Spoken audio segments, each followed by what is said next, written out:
Eh bien, rebonjour et bienvenue toujours sur l'espace dédié au site mécaniqueuniverselle.net, le site qui essaie de démontrer que l'humanité, dans son ensemble, évolue vers son ultime perfection. La rencontre et la fusion avec le divin. La fusion à travers ce que nous appelons l'extase, le nirvana, l'éveil.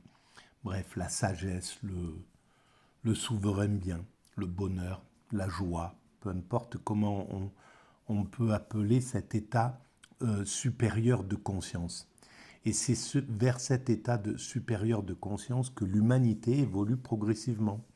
Alors il faudra encore quelques siècles d'évolution, euh, parce que l'évolution de l'humanité est à son propre rythme.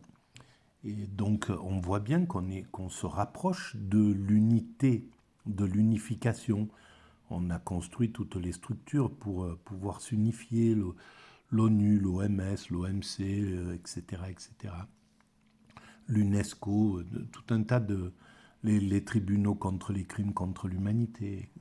Donc, toutes les structures sont faites. Simplement, les hommes qui dominent l'humanité ne sont pas encore prêts, ou alors euh, l'humanité en elle-même n'est pas encore prête. Et donc il faut raboter encore des égos, raboter des pulsions, apprendre à maîtriser des pulsions, comprendre notre psychologie, soigner notre psychologie, etc. Il y a encore beaucoup de travail à accomplir. Mais notre finalité est de parvenir à cette perfection. Et nous y parviendrons, selon moi. Alors, là, depuis c'est la 5e vidéo consacrée à Husserl. Euh, et c'est la seconde sur... à partir d'une audio que les chemins de la philosophie sur France Culture avaient consacré à ce philosophe qui me paraît extrêmement important dans l'histoire de la philosophie et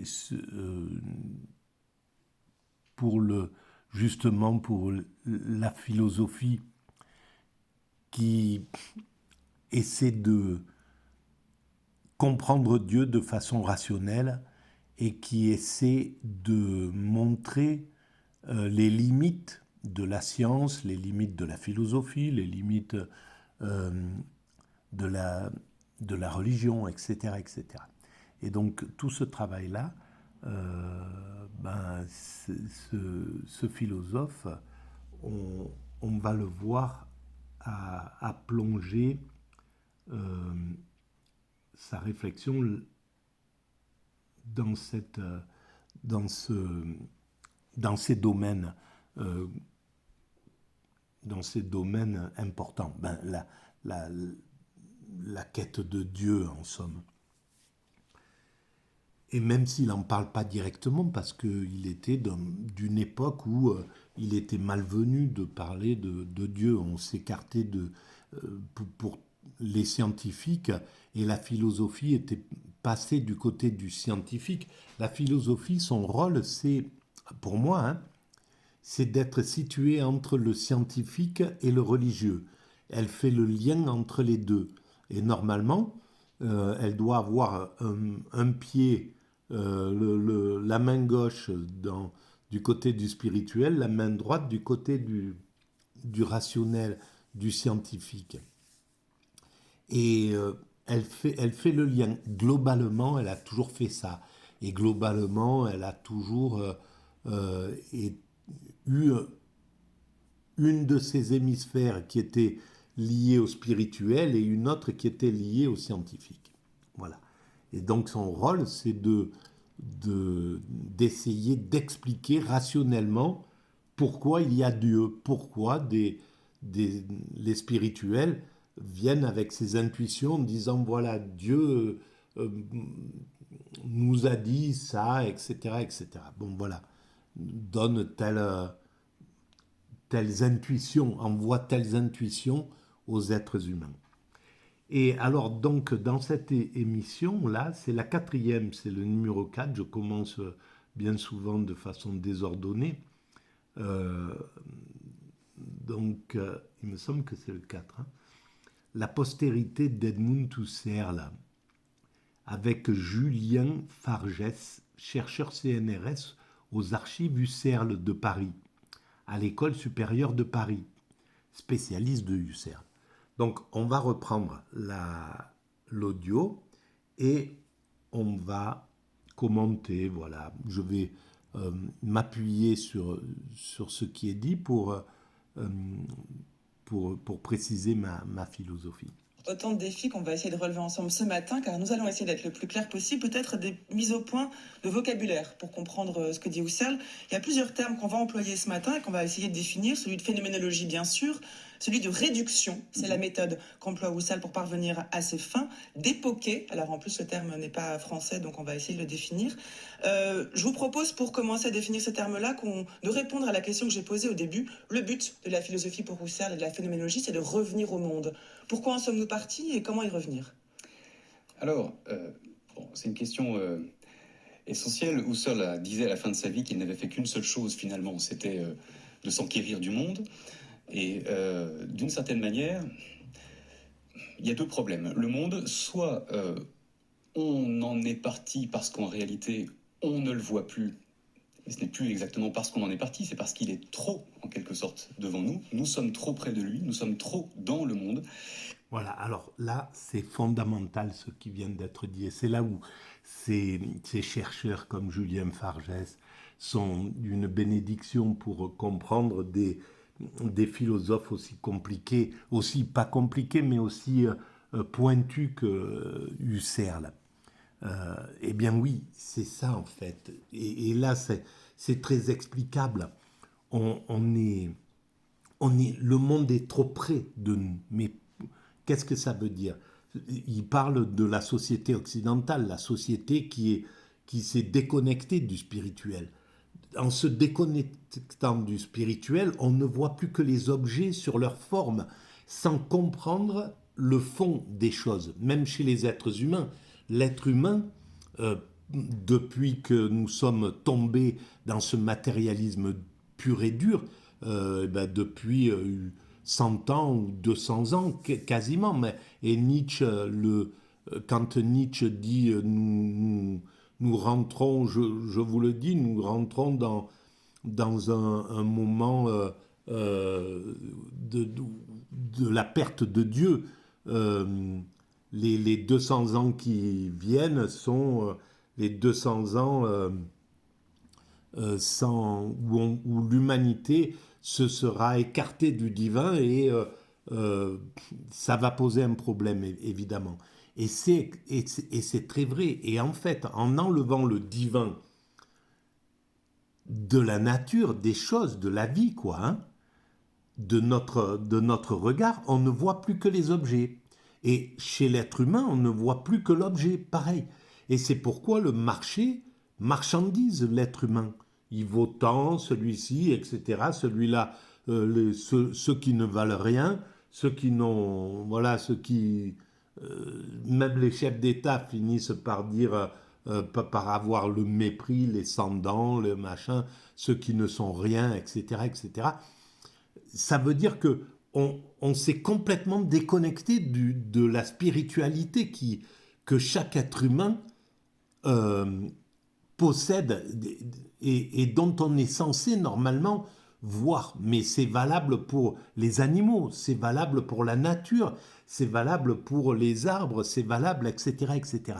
Et en se déconnectant de ça, eh ben, on massacre les animaux, on peut en faire l'élevage intensif, c'est la perte de sens, tout simplement. C'est en regardant trop l'objet est devenu fondamental et on ne comprend pas ce qui sous-tend cet objet.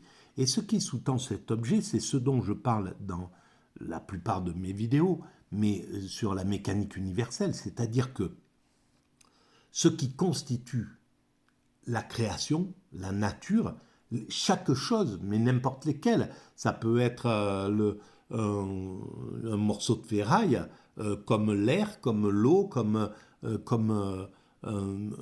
quelque chose de vivant.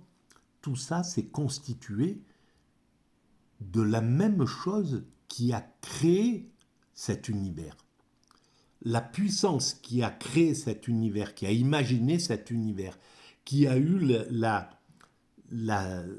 l'intuition ou la puissance, où on peut, je ne sais pas comment on peut expliquer ça, avec quelques lois, en partant de rien avant le Big Bang, tout est potentiel là, tout est d'après la science aujourd'hui telle qu'elle en parle, parce que ça va évoluer évidemment cette connaissance.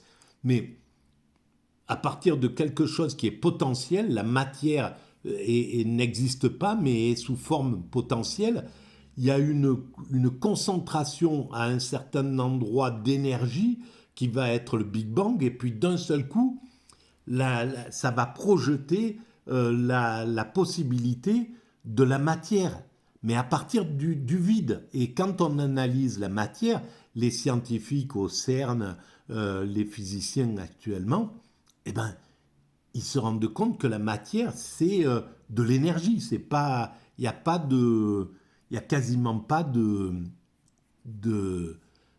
matérialité, de solide en somme. C'est que de l'apparence. Donc, quand ce principe créateur s'est projeté lui-même dans cette création,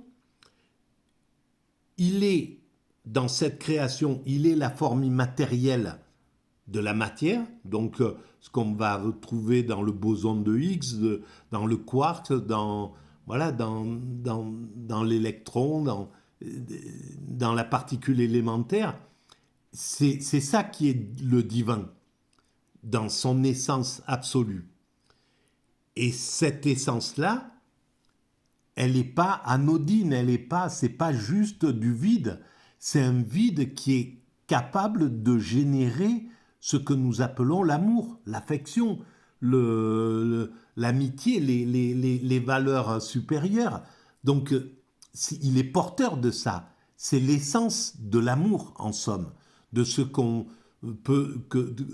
que l'homme finit par incarner, mais les animaux aussi, les arbres, etc., sous une autre forme. Mais l'homme, il parvient à incarner cet amour absolu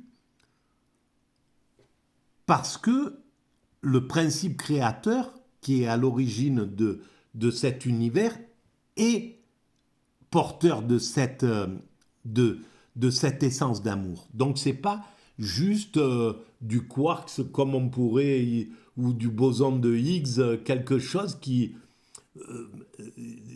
dans le boson de Higgs, il y a l'amour, en somme. Voilà, il y a l'essence de l'amour. Et ça, la science ne peut pas le voir. La science, elle va voir le boson de Higgs. Elle va dire, ça fait telle trace dans cette particule élémentaire fait telle trace quand il y a une collision quand on envoie deux particules qui s'entrechoquent, etc. Ça donne naissance à tel phénomène, etc. Mais il ne peut pas dire c'est de l'amour.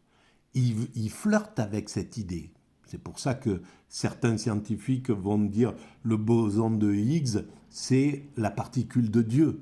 Ils vont dire, il y a des couleurs maintenant, ils commencent à parler de couleurs, de sentiments dans ces particules-là, qui sont immatérielles. Ils commencent à ramener quelque chose là-dedans. Mais pour l'instant, la science, elle ne peut pas rentrer là-dedans. Et donc nous, en passant du côté du scientifique, le regard de l'Occident a changé et est devenu matérialiste. Et c'est une catastrophe, il faut le dire. Alors, c'est valable pour... ça a fait évoluer les mœurs, ça a mis à distance le religieux, le côté trop négatif du religieux. Il a été obligé de s'écraser pendant que le scientifique prenait le pouvoir. Mais on voit que c'est pas supportable pour l'homme. L'homme a besoin de, de, de comprendre qu'il y a du sens. Et le sens, il est donné par le spirituel.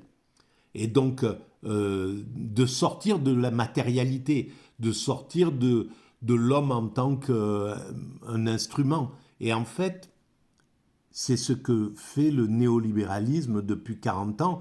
Il instrumentalise les êtres humains. C'est pour ça qu'il s'en fout de faire 500 000 morts dans une guerre, de, de, de bombarder à tel endroit.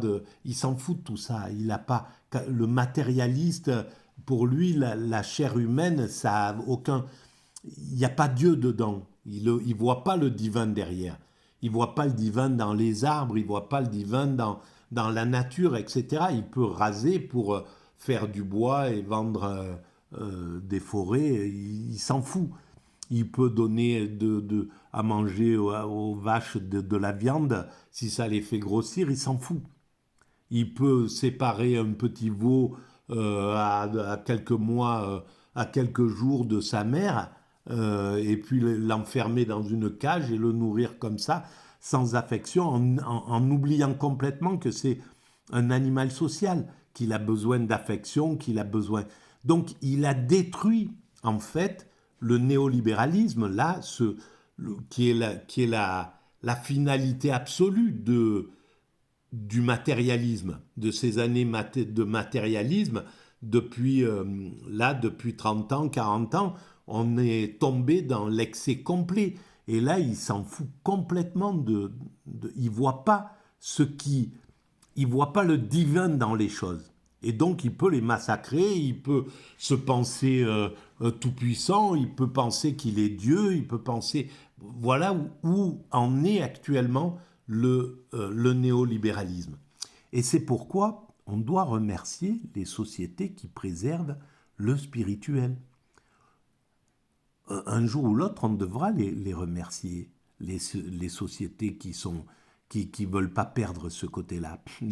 L'islam, par exemple, on peut peut-être parler de l'hindouisme ou du bouddhisme, on peut peut-être parler du judaïsme dans sa partie de ceux des religieux qui préservent cette spiritualité, et dans toutes les spiritualités, on le retrouve même dans le christianisme, etc.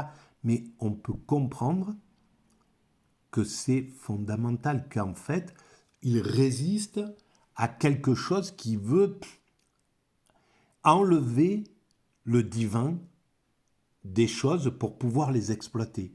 Parce que s'il n'y a plus de divin dans une vache, on en fait ce qu'on veut. S'il n'y a plus de divin dans un homme, on en fait ce qu'on veut. Et donc, ceux qui abusent des êtres humains, qui abusent de la nature, qui abusent des vaches, des forêts, des arbres, de tout ce qu'on veut, des animaux, ce sont des athées. Des athées, même s'ils sont religieux, hein, voilà, même un George Bush, ou une Condoleezza Rice, ils allaient peut-être à l'église, ils allaient peut-être au temple, mais ils ne croient pas, ils ne comprennent pas ce qu'il y a derrière. Voilà. Et c'est grâce à ça qu'ils peuvent massacrer la population. Voilà exactement ce qui est derrière, à mon sens, derrière ce travail de réflexion de Edmund Husserl. Nous sommes captivés en quelque sorte par le monde, et c'est une image qui fonctionne bien parce que être captivé par le monde, c'est ne tourner ses regards que vers lui, ne s'envisager soi-même que dans l'horizon du monde, mais être captivé, c'est aussi être captif d'une certaine manière, et être tellement absorbé par ce monde que d'une certaine manière, nous ne faisons plus attention à lui. Donc, voilà, on ne fait plus attention à lui, mais plus attention à nous. On n'a plus le temps de pensée spirituelle, de nous considérer comme une identité divine, comme quelque chose de divin, comme quelque chose qu'on peut faire progresser vers ce divin, justement. Et ça, ça a été la meilleure technique du marché pour nous mettre depuis 30 ans au pas de course, nous faire courir dans l'humanité, nous faire courir derrière des choses, derrière le plaisir, derrière le travail, derrière l'argent, derrière le pouvoir, derrière des valeurs qui sont dans lesquelles on perd complètement notre existence. Ils nous ont sortis de cette existence. Mais c'est le mécanisme, hein, c'est la logique d'évolution.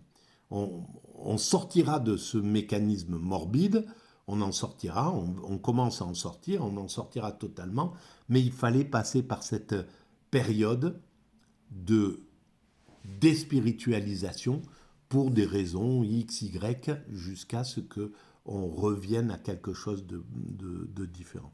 Voilà, voilà pour cette vidéo. Bon, première raison, vous voyez, de revenir au monde, c'est-à-dire de nous libérer de cette captivité, de ce caractère captivant du monde, le regarder enfin pour lui-même, plutôt que d'être sans arrêt en train d'évoluer, j'allais dire, en son sein, sans le regarder. Voilà, alors, ça sera pour la prochaine vidéo.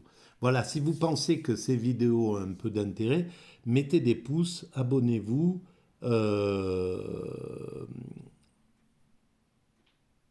envoyez le lien à vos amis, et puis laissez des commentaires, j'y réponds en général. Merci, au revoir.